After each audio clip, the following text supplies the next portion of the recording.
this fucking guy again. Oh, flick off cow! No! No! Let's flick it upside down! How do I fix this?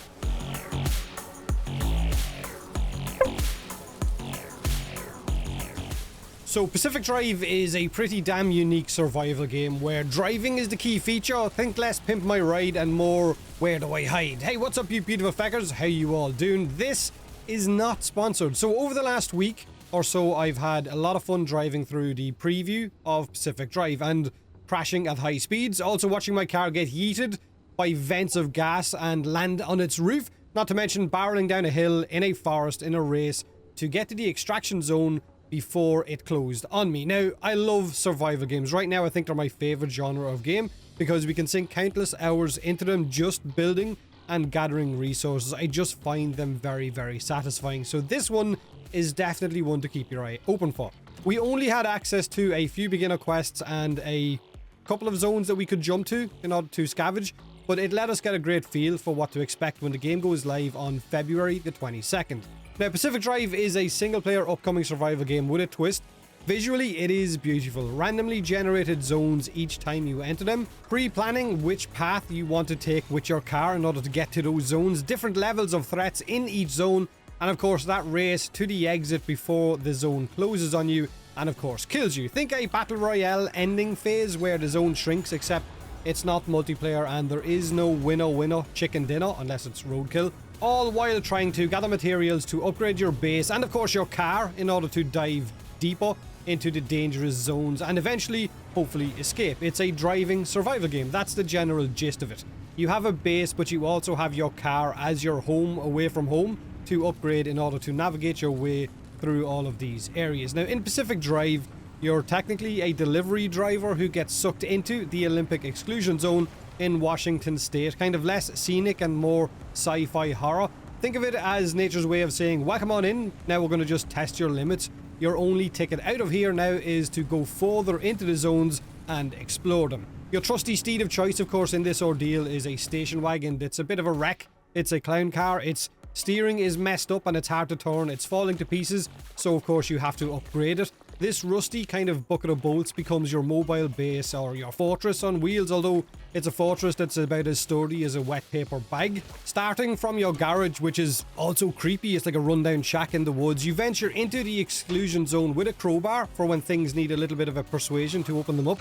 And of course a scrapper, which is basically a big saw that breaks down car wrecks and other objects in these zones for scrap that you can then use to upgrade your car and your base. You will also have a massive hammer for breaking glass and a few other things that you get to build along the way. Now, the beauty of Pacific Northwest here is you're going for a drive, but the woods hides very unsettling noises, glowing lights that don't belong there, antenna towers that arc lightning at you, vents that randomly open up in the ground, floating bots that try to abduct you. There is lightning storms, there is little dust devil looking things that actually stick to your car and mess them up. And then there is the radiation clouds because all of the other things weren't enough of a threat before. Also, this was, like I said, just a preview of the game, the first few zones. Chances are we haven't even gotten to see what will show up in some of the later, more aggressive zones as you progress the story.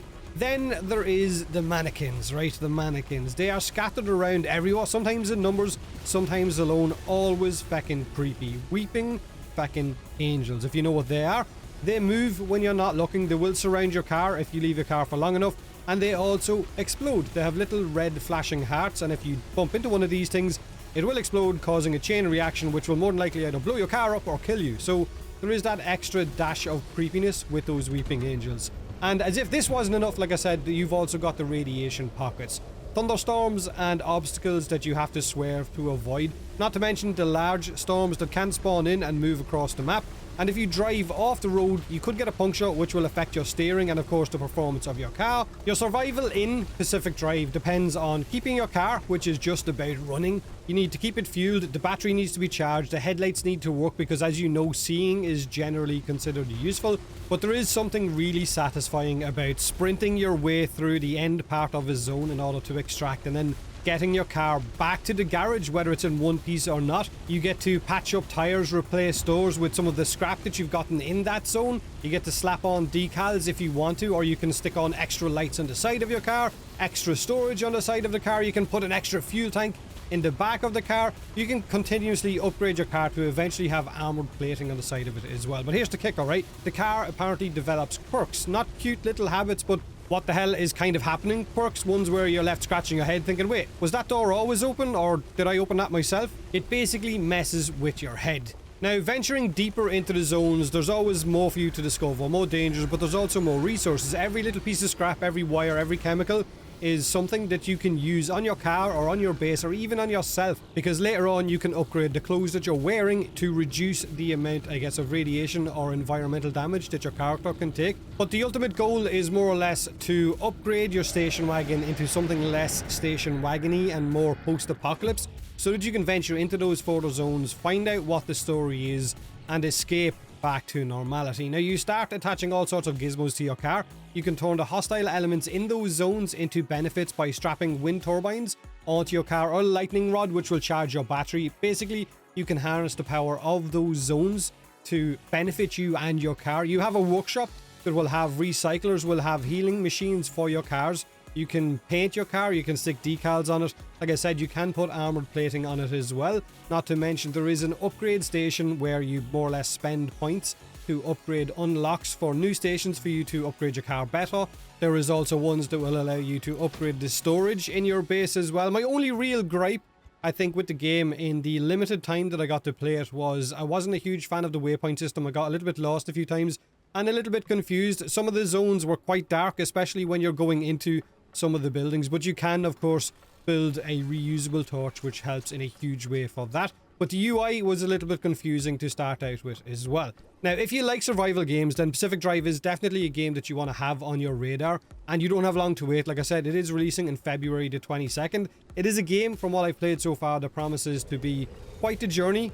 It's different, it's unique, it's freaky, but in a really good way, and I genuinely can't wait to jump in. But let me know what you think of the game from what you've seen of it. If it's a game that you're looking forward to, have a great day, have a great week, and as always, thanks for watching. Okay, he wasn't there a second ago. There's only one. There's only... Oh my... Oh, fuck, that actually jump scared me, you son of a bitch!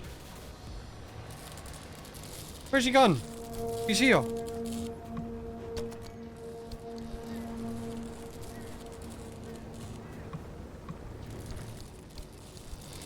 There's two of them now.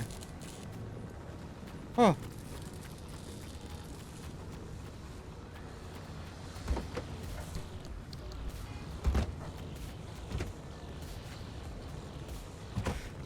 Fuck.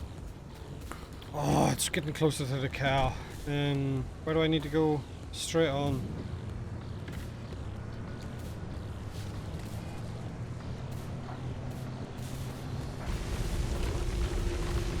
So, hold on a minute. Can I just... Is it safe to get out of the car?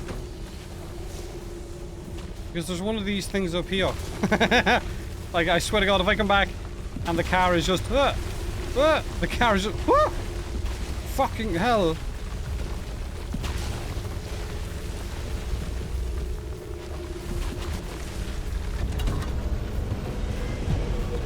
Oh my God, what's that? What's this? Where the fuck did they come from? Shit, I'm being electrocuted.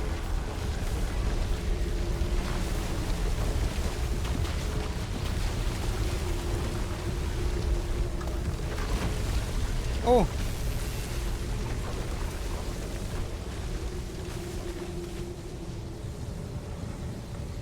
So where did all these electric pylons come from? They're part of the storm as well?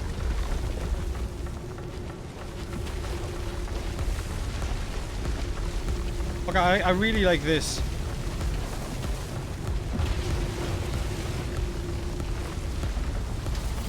Oh fuck, oh fuck. What is that? What is that?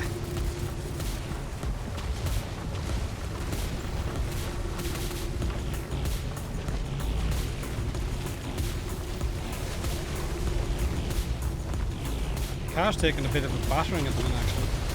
Where the fuck am I supposed to be going, actually, here? Am I...